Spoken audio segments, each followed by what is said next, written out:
آج ہم ایک نہایت اہم اور سنگین برائی پر بات کرنے جا رہے ہیں جو ہماری زندگیوں میں عام ہو چکی ہے، لیکن اکثر ہم اس برائی کو معمولی سمجھ لیتے ہیں، اور وہ برائی ہے ملاوٹ کرنا۔ ملاوٹ کرنا، جس کے بارے میں حضور صلی اللہ تعالی علیہ وآلہ وسلم کا فرمان ذیشان موجود ہے کہ پیارے آقا صلی اللہ تعالی علیہ وسلم نے فرمایا، من غش فلیس منا، جو ملاوٹ کرے وہ ہم میں سے نہیں۔ یہ سوچ کر کسی بھی بندہ مومن کے وجود کے رونگٹے کھڑے ہو جاتے ہیں کہ جب اسے یہ علم ہو کہ مصطفیٰ جان رحمت صلی اللہ تعالی علیہ وسلم فرما رہے ہیں کہ ہمارا اس سے کوئی تعلق نہیں۔ اس لیے کہ بندہ مومن کی جو زندگی کی سب سے بڑی دولت ہے، جو سرمایہ حیات ہے،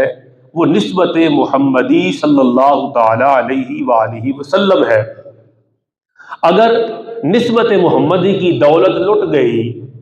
نسبت محمدی کی دولت چھن گئی، تو اس کے پاس بچا ہی کیا؟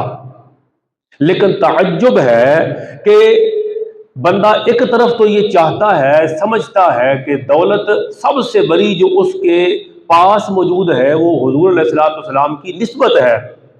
لیکن تعجب اس بات پر ہے کہ وہ بندہ جو نسبت محمدی کو سب سے بڑی دولت بھی سمجھتا ہے، لیکن دوسری طرف وہ ان گناہوں کو چھوڑنے کے لیے بھی تیار نہیں کہ جن کے بارے میں حضور صلی اللہ تعالی علیہ وسلم نے بارہا فرمایا۔